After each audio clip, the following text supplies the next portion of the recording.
Yak! Ang cheap naman ng uniform nila. Mukhang maasim. Walang class. 2025 na, Android pa din ang cellphone. Kahit siguro Messenger naglalag dyan.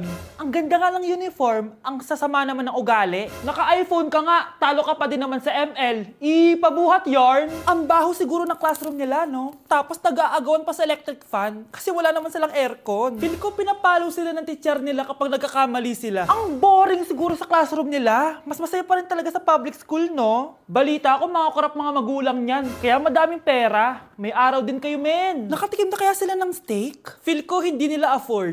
Nakatikim na kayo ng pagmamahal sa magulang? Oh, sa pool!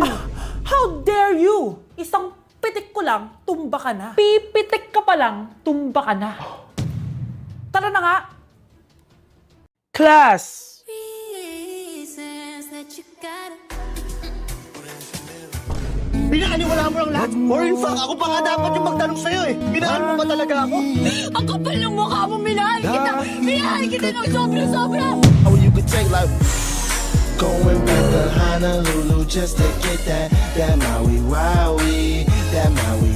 Sa tukod na sa bakubili.